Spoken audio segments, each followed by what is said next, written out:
পশ্চিমবঙ্গ আর বাংলাদেশ সীমানার কাঁটাতার থাকা সত্ত্বেও ঐতিহ্য ও ভাষাগত মিলের কারণে দুই বাংলার সংস্কৃতির মেলবন্ধন বরাবরই বন্ধু বৎসল, যে কারণে এপার থেকে ওপারে তারকারা একসাথে কাজ করেন সিনেমা কিংবা সিরিজে। কিন্তু এবার সে কারণেই ঘটল বিপত্তি। গোপনে ঢাকায় এসে শুটিং করায় কলকাতা নির্মাতা রাহুল মুখার্জি পরে নিষেধাজ্ঞার কবলে। পরে তা তুলেও নেওয়া হয়, আর তাতেই আপত্তি জানায় টেকনিশিয়ানরা। বর্তমানে উত্তাল টলিপাড়া। সিলন ফ্যামিলি ব্লেন্ডের কড়ালিকার আর সতেজ স্বাদের পারফেক্ট ব্লেন্ডে স্বপ্নেরা মিলুক টানা। আমরা শান্তি করে বানাতে চাই, আর আমার কোনো কিছু বলার নেই। বাদ বাকি আমার সিনিয়ররা আছে, আমার ভাইয়েরা আছে, সবাই আছে, তারা যা বলবে সেটাই আমার ডিসিশন। টলিউডে কয়েকদিন ধরে পরিচালক রাহুল মুখার্জিকে ঘিরে পরিচালক এবং টেকনিশিয়ানদের দ্বন্দ্ব চলছে। এবার তা চরম আকার নিয়েছে। ঘটনা শুরু কলকাতা নির্মাতা রাহুলের গোপনে ঢাকায় আসা নিয়ে। কাউকে না জানিয়ে ঢাকায় শুটিং করায় 3 মাসে নিষেধাজ্ঞা দিয়েছিল টলিউড নির্মাতাদের সংগঠন directors association of Eastern India. পর সেই নিষেধাজ্ঞা তুলে নেয় সংগঠনটি, আর তাতে আপত্তি জানায় টেকনিশিয়ানদের সংগঠন ফেডারেশন। ফলে ফেডারেশন পক্ষের টেকনিশিয়ানরা রাহুলের উপস্থিতিতে কাজ করতে অস্বীকার করে।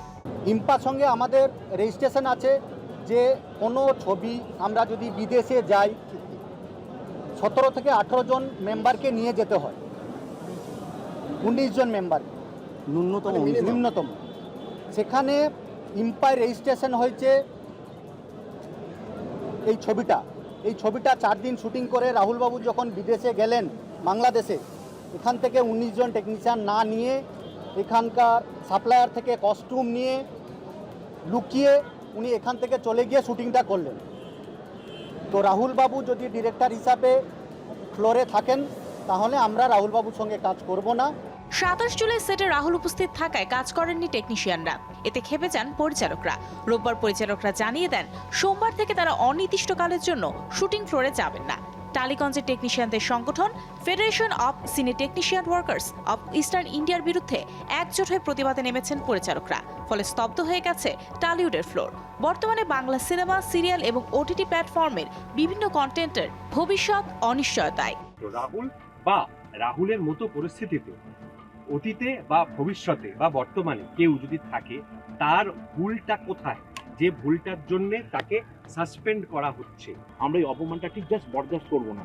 এবং আমরা জানি ছবি আমরা ভাবি, ছবি প্রযোজক আমরা নিয়ে আসি, আমরা ঠিক করি এবং ছবি হিট ফ্লপের দায়িত্ব আমরা পাই। Directors association of Eastern India motion পিকচার্সের বিবৃতিতে বলা হয়েছে, যতক্ষণ না পরিচালকদের সমস্যার সুষ্ঠু সমাধান হচ্ছে ততদিন পর্যন্ত শুটিং ফ্লোরের সদস্যদের অর্থাৎ পরিচালকদের অনুপস্থিত থাকতে বলা হচ্ছে। পরিচালক সংগঠনের বিবৃতিতে আরও বলা হয়েছে, অধিকাংশ পরিচালক সদস্যদের আবেগ ও মতামতকে গুরুত্ব এবং মান্যতা দিয়ে ফ্লোর বয়কটের সিদ্ধান্ত নেওয়া হয়েছে। রাহুল মুখার্জিকে নিয়ে টলিউডের দ্বন্দ্ব আরও জটিল রূপ নিল। কলাকুশলী বনাম পরিচালক ঝামেলা কবে মিটবে তা অনিশ্চিত। যদিও ইতোমধ্যে মধ্যস্থতা করতে চেয়ে মাঠে নেমেছে artist forum. 28 July West Bengal motion pictures artist ফোরামের তরফে একটি বিবৃতি প্রকাশ করা হয়েছে, যেখানে বলা হয়েছে সকল ভিন্ন মতাবলম্বীদের মাঝে মধ্যস্থতাকারী দায়িত্ব নিয়ে একটি সমাধান সূত্রের খোঁজে অগ্রণী ভূমিকা নিতে প্রস্তুত তারা। টলিউডে এই সমস্যা আদৌ মিটবে কি? Mario Sen, showbiz tonight.